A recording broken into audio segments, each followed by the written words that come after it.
सो hey guys, आपका स्वागत है मेरे चैनल फिक्शन फोर्ज पे, जहां हम कहानियों को सुनाते ही नहीं बल्कि उन्हें फील करते हैं। तो चलिए, हमारा नया एपिसोड 2 हमारी सीरीज शेरलॉक होम्स का, जिसमें हम आज रेड हेडेड लीग के ऊपर कहानी सुनाने वाले हैं। तो चलिए शुरू करते हैं। नमस्ते, मैं हूं डॉक्टर जॉन वॉटसन। चलिए, द रेड हेडेड लीग, लाल बालों वाली संस्था की इस रोमांचक कहानी को शुरू से अंत तक, पैनल 1 से 10 तक, एक भारतीय कहानी के अंदाज में समझते हैं। कल्पना कीजिए कि हम लंदन की गलियों में हैं और मैं आपको ये आंखों देखा हाल सुना रहा हूं। पैनल 1, लाल बालों का समंदर। कहानी शुरू होती है लंदन की एक गली से, जहां चारों तरफ सिर्फ लाल बाल ही लाल बाल दिख रहे थे। जेबिस विल्सन, एक सीधा साधा दुकानदार, हैरान था।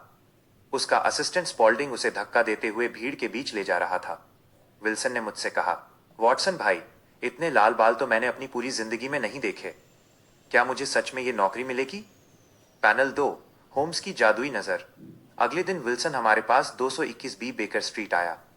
होम्स ने अपनी पाइप सुलगाई और एक ही नजर में विल्सन का कच्चा चिट्ठा खोल दिया। होम्स बोला, विल्सन साहब, आपके हाथ का वो गुलाबी मछली वाला टैटू बता रहा है कि आप चीन जा चुके हैं, और आपकी चमकीली आस्तीन बता रही है कि आप बहुत ज्यादा लिखने का काम कर रहे हैं। विल्सन दंग रह गया। पैनल 3, वो अजीब विज्ञापनों का जाल। विल्सन ने बताया कि स्पॉल्डिंग ने उसे लाल बालों वाली संस्था का विज्ञापन दिखाया था। उसे सिर्फ लाल बाल होने की वजह से चुना गया और काम मिला, एनसाइक्लोपीडिया की नकल करना। उसे लगा कि यह किस्मत चमकने जैसा है, पर असल में ये एक जाल था। पैनल 4, भीड़ का शोर और स्पॉल्डिंग की चालाकी। जब विल्सन नौकरी के लिए गया तो भीड़ बेकाबू थी।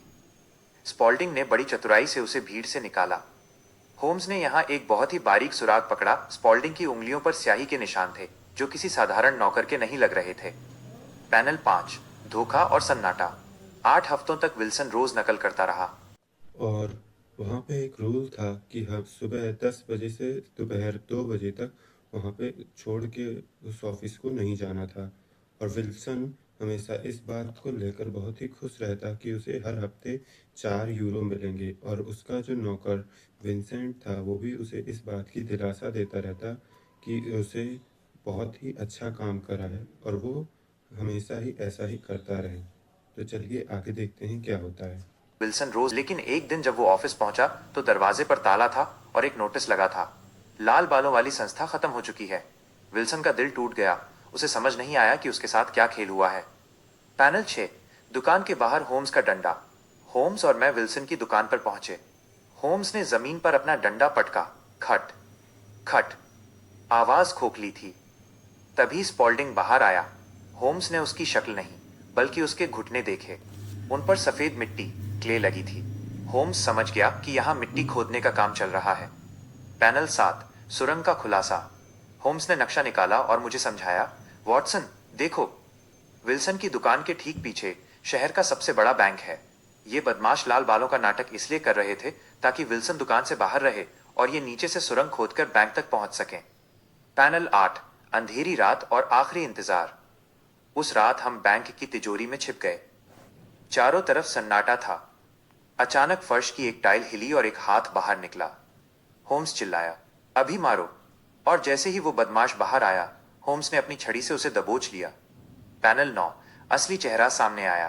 पकड़ा गया आदमी कोई और नहीं, बल्कि विंसेंट स्पॉल्डिंग था, जो असल में जॉन क्ले नाम का एक बहुत बड़ा चोर था। उसके हाथों पर वही स्याही के निशान थे। उसने हार मान ली और बोला, मान गए होम्स, मेरा सुरंग बनाने का प्लान तो सुपर हिट था, पर तुम्हारी नजरों ने सब बिगाड़ दिया। पैनल 10, जीत की सुबह। अगली सुबह सब कुछ शांत था। बैंक का सोना सुरक्षित था और विल्सन को अपना नया असिस्टेंट ढूंढना था।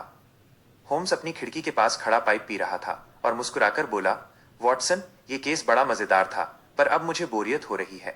क्या तुम अगले केस के लिए तैयार हो? अगला शिकार है द स्पेकल्ड बैंड, चित्तीदार पट्टा। कैसी लगी आपको ये कहानी? क्या आप अगले केस द स्पेकल्ड बैंड के लिए तैयार हैं? तो चलिए गाइस, आज का ये एपिसोड हम यहीं पे ख़त्म करते हैं फिक्शन फोर्ज का। Make sure to like, subscribe and share to fiction forge. Thank you guys.